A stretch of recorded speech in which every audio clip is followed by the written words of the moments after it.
Everyone, welcome back to the channel. तो आज की इस वीडियो में हम बात करने वाले हैं L1B वीजा के बारे में और L2 वीजा के बारे में। तो अगर आप H1B ट्राई कर रहे हैं और आपका लॉटरी में नाम नहीं आ रहा है तो ये वीडियो आपके लिए बहुत यूजफुल हो सकता है। तो चैनल को सब्सक्राइब करें एंड वीडियो को like and share. H1B visa पे मैंने एक डिटेल वीडियो बनाया था। अगर अभी तक आपने उसको नहीं देखा है तो चैनल पे जाएं, पहले उस वीडियो को जरूर देखें ताकि आपको पता चल सके कि H1B का प्रोसेस क्या है और H1B आप कैसे अप्लाई कर सकते हो, उसका क्राइटेरिया क्या होता है। इस वीडियो में हम बात करने वाले हैं L1B वीजा के बारे में और L2 वीजा के बारे में। तो L1B वीजा भी H1B की तरह अमेरिकन कंपनी को अलाउड करता है फॉरेन वर्कर्स को हायर करने के लिए। तो बेसिकली ये भी एक वर्क वीजा होता है और इसमें भी इसका जो क्राइटेरिया होता है ना, वो होता है आपका कि लाइक आप आपकी करंट ऑर्गेनाइजेशन के साथ जो आपका L1B अप्लाई करने वाले हैं, तो L1B को भी स्पॉन्सर करना पड़ता है। आप ऐसे खुद से अप्लाई नहीं कर सकते। तो जो भी आपकी करंट ऑर्गेनाइजेशन है, कंपनी है, एम्प्लॉयर है, वो आपका L1B अगर आपको स्पॉन्सर कर रहा है तो उसका सिंपल सा एक क्राइटेरिया है कि आप एक साल तक उसके साथ, मतलब एक साल आप उसके साथ थे कॉन्ट्रैक्ट में, या एक साल तक आपने उस ऑर्गेनाइजेशन के लिए काम किया हुआ है। तो L1B का बस यही एक क्राइटेरिया होता है। प्लस आप जिस कंपनी के लिए भी काम कर रहे हो या जो भी कंपनी आपके लिए L1B स्पॉन्सर कर रही है, उसका जो भी टूल्स है या जिस पे भी वो काम करती है उस पे आपका कुछ स्पेशलाइज्ड नॉलेज होना चाहिए। और L1B के लिए क्या होता है ना कि आप जब भी काउंसलिंग में जाते हो तो आपका प्रॉपर एक इंटरव्यू होता है। थोड़ा सा डिफिकल्ट होता है कंपैरिजन टू H1B, और इसमें रिजेक्शन के चांसेस थोड़े ज़्यादा होते हैं क्योंकि यहाँ पे प्रॉपर इंटरव्यू में आपके साथ ये देखा जाता है कि आपको सच में कोई स्पेशलाइज्ड नॉलेज है या नहीं है, या ऐसे उठ के चले आ रहे हो। और इसके लिए कोई लॉटरी की जरूरत नहीं होती, बस आपने एक साल आपकी करंट ऑर्गेनाइजेशन के साथ काम किया है तो वो अप्लाई कर देते हैं। इंटरव्यू में ये भी देखा जाएगा कि आपको कितना एक्सपीरियंस है। ठीक है, अगर आपको एक्सपीरियंस कम है तो भी रिजेक्शन के चांसेस ज़्यादा होते हैं। आपका अगर 5 साल के मतलब 5+ ईयर एक्सपीरियंस है तो आपके वीज़ा अप्रूव होने के चांसेस बहुत ज़्यादा रहते हैं।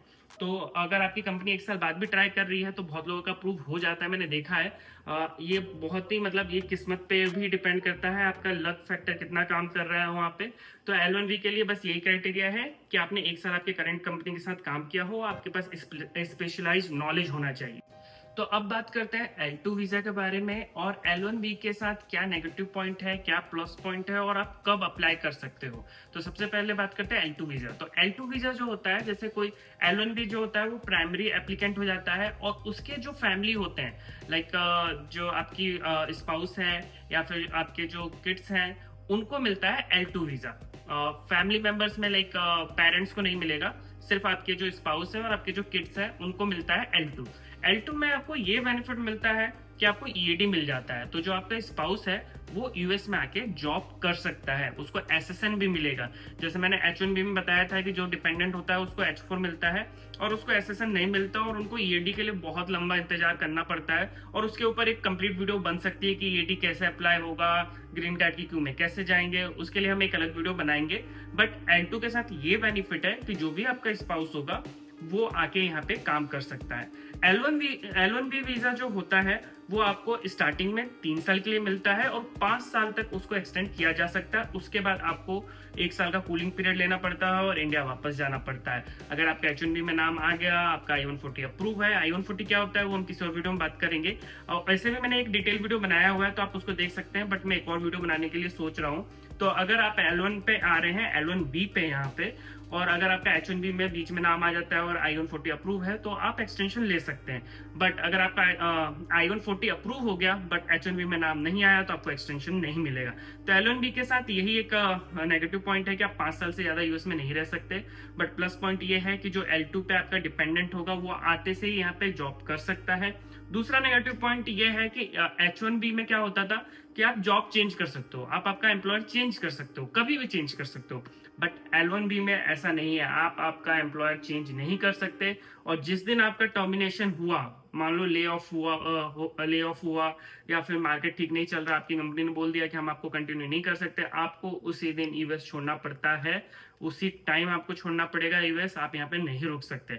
बट H1B में थोड़ा आपको टाइम मिल जाता है। H1B में आपका क्या होता है कि आप यहाँ पे एम्प्लॉयर भी चेंज कर सकते हो। तो ये थोड़े से प्लस और नेगेटिव पॉइंट थे L1B और L2 वीजा के साथ। L2 वीजा तो खैर डिपेंडेंट वीजा है, अगर L1B वीजा आपका खत्म होगा तो L2 का ऐसे भी कोई सिग्निफिकेंस नहीं रहा। बट L1B के साथ ये है कि और L1B के साथ एक प्लस पॉइंट ये है कि आप थ्रू आउट ईयर कभी भी अप्लाई कर सकते हो, कभी भी आपकी कंपनी L1B वीजा के लिए अप्लाई कर सकती है। बस यही एक नेगेटिव पॉइंट, आप जॉब चेंज नहीं कर सकते, 5 साल से ज़्यादा यहाँ पे रह नहीं सकते। बट हाँ, बहुत सारी कंपनियां ऐसी होती हैं जो H1B ट्राई करती रहती हैं। जब आप यहाँ पे L1 पे रहते हो, आपका I-140 भी प्रोसेस कर देती हैं कि जैसे ही आपका H1B आए वो आपको यहाँ पे कंटिन्यू कर सकें। क्योंकि मान लो अगर आपका H1B में नाम आ भी गया और आपके पास I-140 नहीं है तो आपको एक्सटेंशन नहीं मिलने वाला है। तो ये था L1B वीजा के बारे में और L2 वीजा के बारे में। नेक्स्ट वीडियो में हम बात करेंगे स्टूडेंट वीजा के बारे में, ग्रीन कार्ड प्रोसेस के बारे में। अभी और भी बहुत सारे विजिटर वीजा उनके बारे में भी अलग अलग वीडियो हम बनाएंगे इसके बारे में। बट ये वीडियो आपको कैसा लगा मुझे कमेंट में जरूर बताएं। आपके पास कोई भी क्वेश्चन हो मुझसे कमेंट्स में जरूर पूछें, मुझे इंस्टाग्राम पे रीच आउट कर सकते हैं। मिलते हैं किसी नए वीडियो में किसी नई डिटेल्स के साथ।